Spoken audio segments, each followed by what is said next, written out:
요한복음 11장 45절부터 57절입니다. 오늘 본문이 조금 긴데요. 같이 읽으면 그렇게 길지 않을 것 같습니다. 우리 천천히 또박또박 본문 한번 함께 같이 읽어보도록 하겠습니다. 요한복음 11장 45절. 마리아에게 와서 예수께서 하신 일을 본 많은 유대인들이 그를 믿었으나 그 중에 어떤 자는 바리새인들에게 가서 예수께서 하신 일을 알리니라. 이에 대제사장들과 바리새인들이 공회를 모으고 이르되 이 사람이 많은 표적을 행하니 우리가 어떻게 하겠느냐. 만일 그를 이대로 두면 모든 사람이 그를 믿을 것이요 그리고 로마인들이 와서 우리 땅과 민족을 빼앗아가리라 하니 그 중에 한 사람 그 해의 대제사장인 가야바가 그들에게 말하되 너희가 아무것도 알지 못하는도다. 한 사람이 백성을 위하여 죽어서 온 민족이 망하지 않게 되는 것이 너희에게 유익한 줄을 생각하지 아니하는도다 하였으니 이 말은 스스로 함이 아니요 그 해의 대제사장이므로 예수께서 그 민족을 위하시고 또 그 민족만 위할 뿐 아니라 흩어진 하나님의 자녀를 모아 하나가 되게 하기 위하여 죽으실 것을 미리 말함이러라. 이날부터는 그들이 예수를 죽이려고 모의하니라. 그러므로 예수께서 다시 유대인 가운데 드러나게 다니지 아니하시고 거기를 떠나 빈들에 가까운 곳인 에브라임이라는 동네에 가서 제자들과 함께 거기 머무르시니라. 유대인의 유월절이 가까움에 많은 사람이 자기를 성결하게 하기 위하여 유월절 전에 시골에서 예루살렘으로 올라갔더니 그들이 예수를 찾으며 성전에 서서 서로 말하되 너희 생각에는 어떠하냐? 그가 명절에 오지 아니하겠느냐 하니 이는 대제사장들과 바리새인들이 누구든지 예수 있는 곳을 알거든 신고하여 잡게 하라 명령하였음이러라. 아멘. 네. 지난주에 우리는 데살로니가전서 5장 16절, 17절, 18절 말씀을 가지고 유명한 말씀이죠. 항상 기뻐하라, 쉬지 말고 기도하라, 범사에 감사하라. 이 세 가지 포인트를 가지고 나를 향한 하나님의 뜻이 무엇일까? 라고 하는 제목으로 말씀을 좀 나눴습니다. 지난주에는 우리가 요한복음에서 잠깐 벗어나서 그거에 대해서 좀 말씀을 필요해 해서 나눈 것 같고요. 그 전주인 지지난주에는 우리가 요한복음 연속 강의 설교로서 요한복음 바로 우리가 읽었던 앞부분인 요한복음 11장 17절에서 44절까지 말씀을 통해서 믿음의 현재성과 믿음의 실제라고 하는 제목으로 말씀을 나누었습니다. 요한복음 앞단락에 대한 리뷰를 조금 하고 오늘 본문을 이어서 설교하는 게 좋을 것 같은데, 그 요한복음 11장 17절에서 44절까지 말씀에는 그 전에 우선 요한복음 전체는 예수님께서 행하신 7가지 표적이 있었다라고 말씀을 드렸어요. 그래서 그 마지막 7번째 표적이 바로 이 요한복음 11장에 나오는 죽은 나사로를 다시 살리시는 사건, 이것이 예수님께서 행하신 7가지 표적 중에 마지막 7번째 표적이었다라고 말씀을 드리면서 이것은 장차 예수님께서 십자가에 죽으셨다가 다시 살아나시게 될 것을 미리 암시해주는, 미리 가이드해주는 것으로서 나사로를 살리셨다라고 말씀드렸어요. 왜냐하면 표적이라는 그 말 자체가 이정표, 안내판이라고 하는 뜻을 가지고 있다 그랬죠. 그렇기 때문에 단순히 그냥 예수님 놀라운 분이셔, 죽은 자도 살리시네, 이런 단순한 그런 차원이 아니라 예수님께서 앞으로 행하실 것들을 미리 보여주신 것이다 라고 말씀을 드렸습니다. 또한 예수님께서 그와 같이 죽은 나사로를 살리신 그 표적을 행하신 이유는 나 이런 사람이야, 이걸 보여주고 싶으셨던 것이 아니라 요한복음 11장 15절, 25절, 40절에서 계속 반복해서 예수님이 강조하시고 있는 말씀이 있는데 그것이 무엇이냐 하면 바로 믿음이라고 하는 것이었습니다. 바로 우리의 믿음 없음에 대해서 안타까워하시고 또 그들이 이걸 보고 믿게 하려고 하셨던 거였다라고 우리들에게 설명해 주고 있습니다. 제가 한번 읽어볼게요. 요한복음 11장 15절. 내가 거기 있지 아니한 것은 너희를 위하여 내가 거기 있지 아니한 것을 너희를 위하여 기뻐하노니 이는 너희로 믿게 하려 함이라. 그러나 그에게로 가자 하시니. 자, 25절. 예수께서 이르시되 나는 부활이요 생명이니 나를 믿는 자는 죽어도 살겠고 무릇 살아서 나를 믿는 자는 영원히 죽지 아니하리니 이것을 내가 믿느냐? 또 40절. 예수께서 이르시되 내 말이 네가 믿으면 하나님의 영광을 보리라 하지 아니하였느냐 하시니. 이처럼 계속 예수님은 내가 이걸 믿느냐? 믿어야 된다. 네가 이걸 믿으면 어떻게 될 거야? 계속 믿음에 대해서 강조를 하고 계셨던 것이죠. 그리고 나서 예수님께서는 이제 나사로를 살리시기 전에 마지막으로 하나님께 기도하는 장면이 나오는데, 그때 하나님께 기도하시면서 42절에 보면 기도하는 것 치고는 좀 이상하게 기도하시는 것을 우리가 볼 수 있습니다. 기도는 하나님 아버지, 제가 이제부터 나사로에게 명할 텐데 나사로가 살아서 나올 수 있도록 도와주시옵소서. 우리는 보통 이렇게 기도를 하잖아요.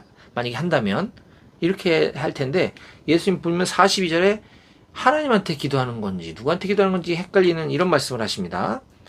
자, 그러나 기도 중에 이런 말씀하신 거예요. 그러나 이 말씀 하옵는 것은 둘러선 무리를 위함이니 곧 아버지께서 나를 보내신 것을 그들로 믿게 하려 함이니이다. 즉, 막 기도한 다음에 하나님, 제가 지금 하나님께 이 말씀 드리는 것은 지금 저 둘러선 사람들을 제가 위하는 것이니 하나님께서 나를 보내신 것을 저들이 믿을 수 있게 해주세요. 이런 기도를 하는 거거든요. 자, 그러고 나서 나사로야 나오너라 하면서 이제 죽어서 이미 며칠이 지나서 시체가 썩기 시작한 그 시신이 일어나서 나오는 장면을 이제 기록하고 있죠. 자, 이것은 바로 우리의 믿음이, 우리의 부활 신앙이 추상적인 것이 아니다. 이거는 우리의 관념이나 상상 속에 있는 것이 아니라 바로 현실이고 실제다라고 하는 것을 제가 말씀을 나눴습니다. 따라서 우리가 믿음, 그러면 언젠가 나도 죽기 전에 믿을게, 이렇게 얘기하는 분들이 많아요. 되게 안타까운데, 언젠가 어떤 미래에 내가 갖기만 하면 되는 것이 아니라 지금 오늘을 살아가고 있는 현재, 지금 이 시간에 우리에게 필요한 것이 바로 믿음이다 라고 하는 말씀을 나눴어요.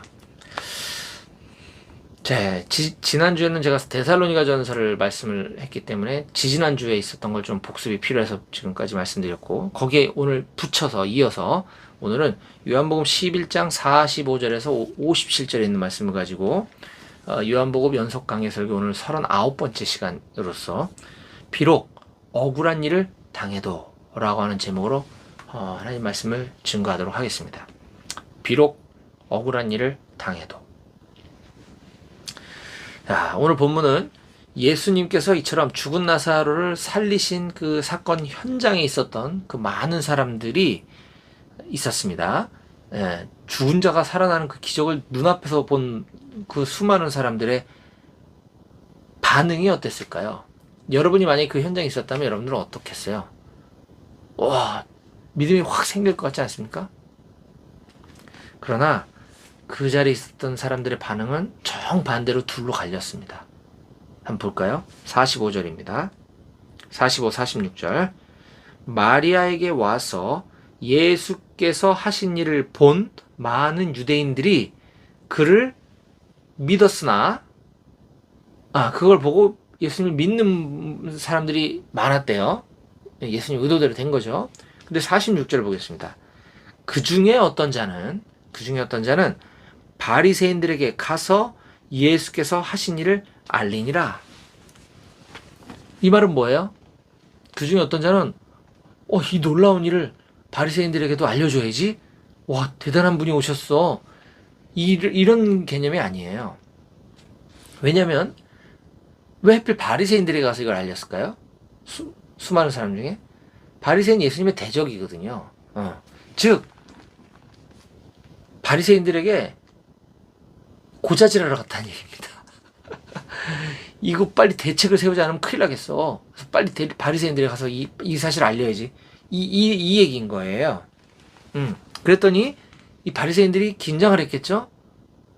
가뜩이나 지금 눈에 가시 같고 저 어떻게 좀 해보고 싶은데 예수라는 자가 이제 죽은 사람을 막 살리네. 큰일 났네. 저거 어떻게 해야 되겠다. 예.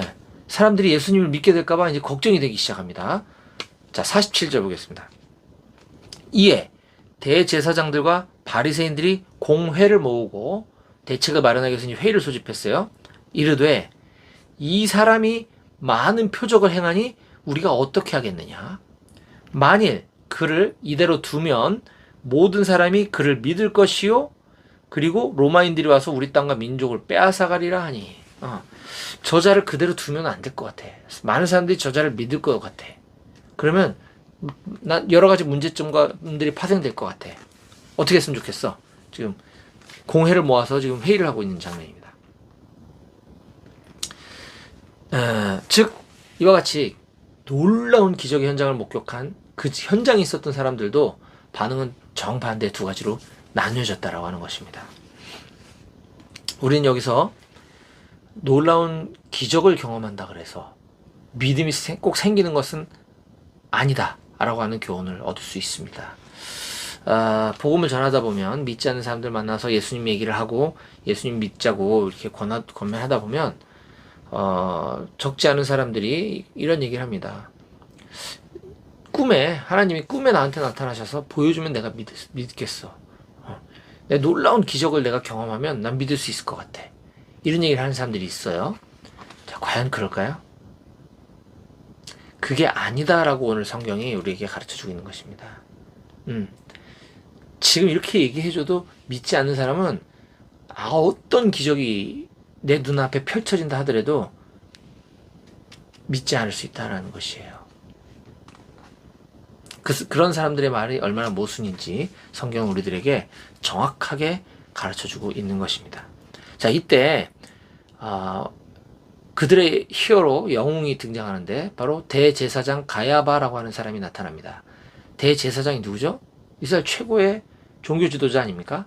이스라엘의 죄를 하나님 앞에 가져가서 제사를 지냄으로써 예배를 지냄으로써 이스라엘 민족의 죄를 사함받게 해주는, 아무나 될 수 없고 우리 조상 아론 때부터 자자손손 그 가문에 따라서 이어오는 한 명밖에 없는 최고의 종교 지도자가 바로 대제사장이거든요.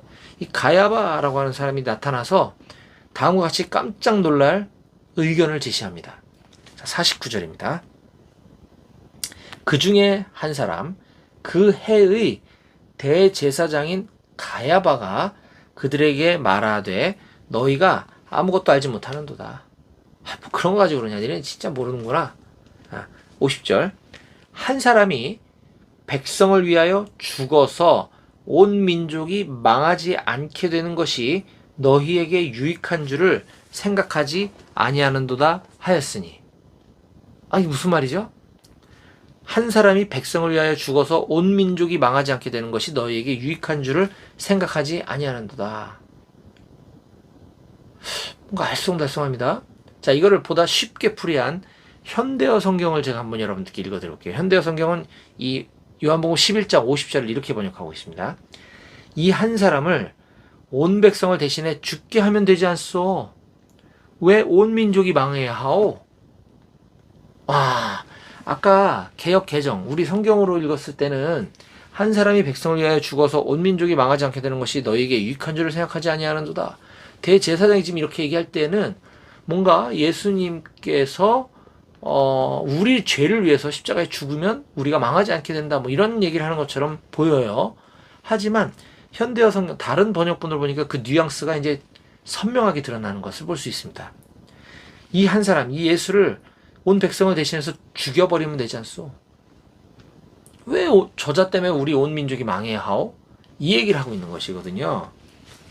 지금 대제사장이라는 자가 예수를 죽여버리자고 지금 얘기하고 있는 것입니다. 자, 그리고 나서 이제 본격적으로 예수님께서는 순환이 이제 시작된다라고 요한은 우리들에게 알려주고 있습니다. 53, 54절. 자, 이날부터 그들이 예수를 죽이려고 모의하니라.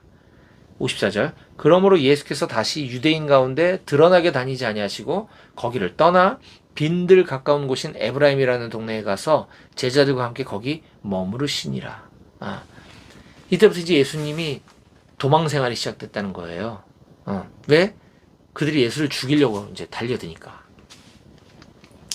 자, 근데 참 흥미로운 것은 아까 그 대제사장이라고 하는 최고의 종교 지도자 가야바가 아까 이 예수를 죽여버리자라는 이 제안에 대해서 이 요한복음의 저자는 독자들인 우리들에게 친절하게 그 말의 의미를 풀어서 우리들에게 설명해주고 있습니다. 자, 51절, 52절 볼게요. 지금 대제사장 가야바가 지금 저 한 사람을 죽여서 온 백성이 아까 이 한 사람이 백성을 위하여 죽어서 온 민족이 망하게 되지 않는 것이 너에게 유익한 줄 생각하지 아니하는도다 이렇게 얘기했잖아요. 자, 이건 무슨 말이냐? 이 말은 51절 이 말은 스스로 함이 아니요 그가 스스로 말한 것이 아니요 그 해의 대제사장이므로 예수께서 그 민족을 위하시고 또 그 민족만 위할 뿐 아니라 흩어진 하나님의 자녀를 모아 이스라엘 민족뿐만 아니라 흩어진 온 열방과 민족과 이방인 우리들에게까지 하나가 되기 위하여 죽으실 것을 미리 말함이러라. 이건 지금 이 요한복음의 저자가 나레이션 우리에게 지금 해설해주고 있는 장면이에요. 즉 가야바 대제사장 가야바는 자신들의 종교적인 기득권, 권위, 영광 이거를 지키기 위해서 저 놀라운 일을 행하는 사람, 뭔가 좀 범상치 않은 사람, 구원자가 될지도 모르겠는 저 사람을 죽여버리는 것이 온 백성을 살리는 길이다라고 지금 나쁜 의도로 제안을 한 것이 결국에는 예수 그리스도께서 그 예수 그리스도 한 분, 그분이 십자가에 달려 죽으셔야만 온 백성과 민족이 멸망하지 않고 구원을 가져오는 길이다 라고 하는 하나님의 그 크고 놀라우신 그 구속 사역, 우리 인류의 죄를 속해 주시는 거 구속이라고 하거든요. 이 구속 사역 그 역사 속에서 예수님의 우리를 대신해서 십자가 죽으시는 그 대속적 죽음, 이것을 바로 대제사장 가야바가 예언하고 있는 장면이다. 근데 이건 그가 말한 게 아니다 라고 지금 설명해 주고 있는 거예요. 의도와 취지는 달랐으나 결과적으로는 그런 일이 일어나게 된다는 것이죠. 아무리 그렇다 그래서 가야바 대제사장의 지금 이 제안이 정당하다라고 얘기할 수는 없습니다. 좋게 평가받을 수는 없는 것이죠. 근데 우리가 여기서 반드시 주목해야 할 것이 있습니다. 그건 바로 이 예수님께서 지금 이 유대인 종교 지도자들뿐만 대제사장, 바리새인, 이런 사람들에게 억울하게 지금 모함을 당하고 억울하게 지금 죽음으로 지금 몰려가고 있는 상황이잖아요.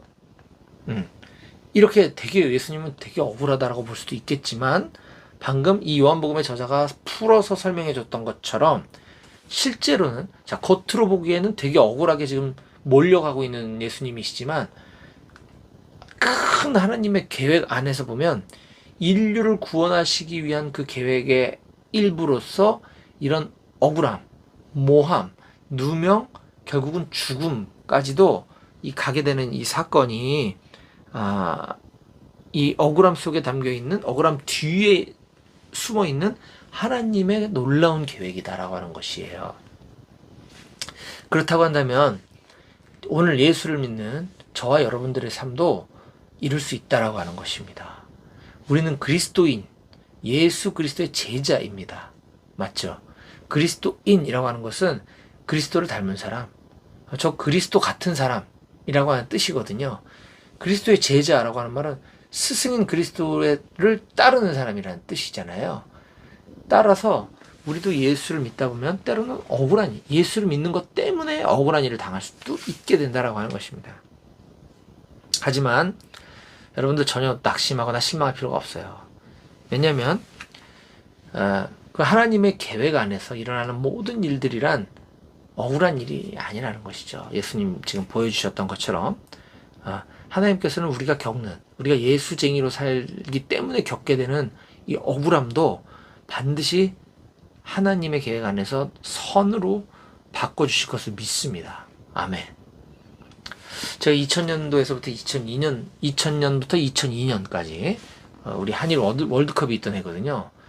여러분들은 기억하시는 거의 20년 전이라서 모를 수도 있겠는데, 그때 제가 저기 경북 의성이라고 하는 곳에서 54단 관리대대에서 제가 중대장 겸 군수장교를 하고 있었어요. 그때 전군 재물조사를 한다 그래서, 지금도 아마 할 것 같은데, 전군 재물조사, 부대 내에 있는 모든 물자, 장비, 탄약 이런 것들을 실제로 이제 재물조사를 하는 거죠. 그래서 실제 수량과 수작업 재산대장의 그 수량이 일치하는지, 그리고 전산재물대장, 요즘은 안 쓰고 있는데 FRMS라고 하는 옛날에 그런 재산대장 프로그램이 있었거든요.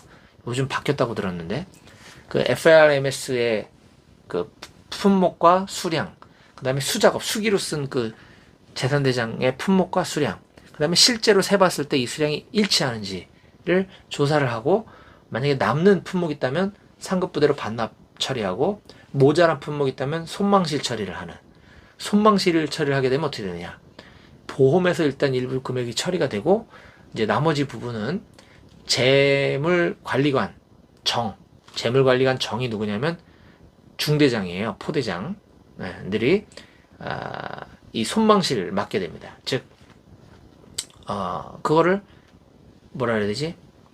변상을 해야 된다는 거예요. 그런데 이 포대장, 중대장 보직은 거기서 몇십 년을 살아왔던 사람들이 아니잖아요. 1년 반 보직하는 거거든요. 근데 이거는 오래전부터 있었던 거기 때문에 그 포대장, 중대장들이 그거를 책임을 돈으로 물어내게 되면 억울한 거잖아요. 그래서 저도 중대장이었기 때문에, 저도 해당자지만, 저는 또한 군수장교를 겸직하고 있었기 때문에, 군수장교로서는 이거를 정확하게 처리해야 됩니다. 대대장님께 건의를 했어요. 매년 반복되는 재물조사지만, 이게 그냥 대충 가라로 하기 때문에, 이게 거의 일치하지 않습니다. 그래서 이번 기회에 정확하게 이거를 맞췄으면 좋겠습니다. 그게 우리 후배들을 위한 길이고, 이게 정직한 것입니다. 그럼 어떻게 되는데? 대대장님 물어보시더라고요. 그러면 중대장들이 이걸 손망실 처리를 맡게 되고 급여에서 차압을 당하게 되는데, 이건 바람직하지 않습니다. 따라서 그 금액에 대해서는 대대 운영비와 각 중대 운영비에서 그 부분을 처리할 수 있도록 대대님께서 승인해 주셨으면 좋겠습니다. 그랬더니 그럼 그렇게 해, 이렇게 말씀하셔서 허락을 받고, FM이잖아요, FM. 그죠? FM대로 진짜 몇 날을 우리 군수 개원들하고 밤을 새면서 이걸 맞춰서 했어요. 그래서 남는 거 연대로 반납하고, 모자란 거 엄청 많더라고. 그거를 다 손망실을 맞고 급에서 까고 했는데, 회의 시간에 대대 전 간부들이 있는 자리에서 저를 엄청 욕하는 거예요. 이 중대장 놈의 쉐이들이 재산관리도 똑바로 안 해놓고서 대대장 보고 돈 내놓으라 그랬다고. 그러면서 막 욕을 하면서 저보고 막 그 분에 못 이겨서 회의하다 말고 중간에 군장 쌓고 대대장실 가서 꿀 앉아있어 이러는 거야. 와, 되게 억울하지 않습니까, 여러분? 나 분명히 허락을 받았어요. 정상적으로 건의했고 오케이 해서 그렇게 처리했어요. 근데 나중에 욕을 하면서 그 분에 못 이겨서 군장 쌓고 막 무릎 꿇고 있으라고 하고, 그때는 진짜 화가 엄청 났습니다. 제가 진짜 엄청 화가 나고 억울하고, 와, 그랬는데 그때 제가 예수님을 제대로 믿지 않았습니다. 교회도 주일날 갔다가 안 갔다가, 대충 갔다가 앉아있다가, 제가 믿음이 없을 때였거든요. 그래서 되게 화가 많이 나고 분노가 많이 났었던 기억이 납니다. 그때 2000년, 2002년이었는데요. 그로부터 세월 지나 2012년도, 한 10년이 지난 거네요. 그렇죠? 2012년도에 제가 지금 다니고 있는 직장인 농협손해보험에 하나님의 은혜로 전문 계약직으로 경력직으로 입사를 해서 제가 근무를 하게 되었죠. 그래서 지역 농협을 이렇게 순회하고 다니면서 우리 여러 지역 농협의 직원들을 만나서 손해보험 상품 가르쳐주고 마케팅 도와주고 이런 업무를 하는데, 업무 특성상 이제 돌아다니면서 여러 직원들을 만나고 다니다 보니까 제가 믿게 된 하나님, 아까 2000년대 초반에는 제가 예수님 몰랐다 그랬잖아요. 그 10년이라는 중간 사이에 제 삶이 확 바뀌어버린 거잖아요. 그래서 제가 하나님 얘기 막 하고 예수님 소개하고 당신도 예수님 믿었으면 좋겠다 막 이런 얘기들 하고 성경 구절 좋은 구절 막 카톡 보내주고 막 이랬어요. 이러고 돌아다녔어요. 지금도 그렇게 살아요. 저는. 왜? 저는 예수님 너무 좋기 때문에. 제가 예수님 좋다는데 해를 끼치는 거 아니잖아요. 상대방이 지나치게 싫어하면 당연히 그런 얘기 하면 안 되죠. 근데 그런 사람 거의 없어요. 우리가 지레 겁먹는 것 뿐이지. 어쨌든. 그래서 그렇게 막 하고 다녔는데 그게 이제 제 직속상관 귀에 들어갔어요. 나쁘게 들어간 게 아니에요. 좋게 들어갔어요. 제가 다 알아봤어요. 우리 김 차장님은 오실 때마다 이렇게 좋은 말씀도 해주시고 그래서 너무 좋아요. 이렇게 얘기한 건데 제 직속상관은 굉장히 신실한 아주 독실한 여호와의 증인이었습니다. 이단이에요. 이단. 여호와의 증인들은 우리 기독교인들을 불쌍하게 여기는 사람들이거든요. 우리가 잘못된 믿음을 갖고 있는 줄 알고 자기들만 구원받는다고 하고 성경을 이상하게 해석하고 예수가 유일한 구원자라고 가르치지 않아요. 어쨌든 그 이단이에요. 완전 이단인데 그 여호와의 증인 독실한 사람이었기 때문에 가뜩이나 그리스도인들은 자기들의 전도 대상자들인데 제가 막 열심히 예수님을 전하고 돌아다니니 얼마나 싫었겠습니까? 저한테 여러 차례 경고했어요. 직접 말도 못해요, 저한테. 팀장님 통해서 간접적으로 막 3쿠션으로 해가지고 막 내가 심히 충격받았다고 전해라. 김 차장 업무적인 얘기 외에 다른 얘기 쓸데없는 얘기하고 돌아다니면 내가 가만 안 두겠다고 전해라. 제 얘기를 몇 번 들었거든요. 제 인사권자예요. 저 인사고과 써줘요. 그렇다고 제가 쫄아가지고 그 다음부터 입 다물고 다녔겠습니까? 천만에요. 그럼 어떻게 됐을까요? 고가 잘 받았을까요, 제가? 평가? 아니죠. 억울하지 않겠어요? 억울하죠? 저 일 열심히 했거든요. 근데 일과 시간에 딴짓하고 다니는 게 아닙니다. 일과 시간에 업무 얘기해요, 정확히. 그리고 점심시간 돼서 같이 밥 먹으러 가자 그래서 식사하면서 이런 얘기 하는 거예요. 근데 경고를 받고 주의를 받고 평가를 나쁘게 받고 무척 억울하지만 저는 그거보다 내가 사랑하는 예수님을 전하는 게 저한테는 더 소중한 가치거든요. 지금도 마찬가지. 10년 전과 그때는 달랐습니다. 이런 억울함이 분노로 표출되는 것이 아니고 화가 나는 것이 아니고 내가 예수님의 제자로서 제대로 살고 있는 거 맞구나 라는 생각이 들더라고요. 내가 예수님의 제자로 살지 않는다면 나한테 이런 일이 생기지 않았을 거 아니에요. 내가 제대로 살고 있구나. 너무 기쁘더라고, 반대로. 사랑하는 여러분, 지금 이 코로나가 많은 것들을 바꾸고 있고 많은 것들을 드러내고 있는 것 같습니다. 지금 몇몇 이 잘못된 자기 확신, 그것이 믿음이라 생각하는 소수의 일부 기독교 지도자들과 그 집단들로 인해서 세상은 기독교인들을 혐오하기 시작했습니다. 바퀴벌레처럼 대하기 시작했습니다. 기독교인들을 지긋지긋하다고 합니다. 교회를 향해서 계란을 던지기도 합니다. 엄청 속상하죠. 우리가 뭘 그렇게 잘못했습니까? 우리 예수 믿는 게 잘못입니까? 억울합니다. 기독교인 한 사람으로서 무척 억울합니다. 세상 사람들이 기독교를 혐오하는 것에 대해서. 그러나 하나님께서는 이 억울한 일들을 통해서 분명 진짜 그리스도인들과 진짜 같은 그리스도인들을 구분해 내시는 것 같습니다. 예수님께서는 우리에게 세상의 빛이 되라, 세상의 소금이 되라, 내 이웃을 내 몸과 같이 사랑하라고 말씀하셨습니다.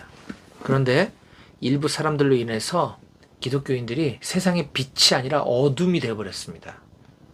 세상의 소금이 아니라 세상의 맛을 내주는 사람이 아니라 세상의 악취를 풍기는 사람이 되어버렸습니다. 이웃을 사랑하는 게 아니라 이웃들의 원수가 되어버렸습니다. 우리가 이같이 억울한 일을 당하고 있지만 그 가운데서도 하나님의 크고 놀라운 비밀, 선하신 계획이 있는 줄로 믿습니다. 이제 하나님께서 이 시대에 진짜 그리스도인들을 가려내셔서 그 소수의 진짜 그리스도인들을 통해서 다시 세상의 빛과 소금의 역할을 맡기실 거라고 저는 믿습니다. 사랑하는 여러분, 저는 여기 있는 우리 한마음교회 모든 용사들이 바로 그런 사람들, 진짜 그리스도인들, 소수의 진짜 믿음 있는 사람들이 되기를 간절히 소망합니다. 여러분들 군생활하면서도 마찬가지고요. 제대하고 사회 나가서도 마찬가지입니다. 그리스도인이라는 이유 때문에 억울한 일 당하게 될 수 있습니다. 앞으로도. 그럴 때 낙심하지 마시고 화내거나 분노하지 마시기 바랍니다. 우리가 이 억울한 일을 당하신 예수님을 생각하면서 예수님은 억울하게 죽기까지 하셨던 분이잖아요. 우리 때문에. 그 억울함 뒤에서 역사하신 그 하나님의 선한 계획을 바라보고 늘 기뻐할 수 있는 진짜 그리스도인들이 다 되실 수 있기를 주님의 이름으로 간절히 축원합니다. 아멘. 기도하시겠습니다.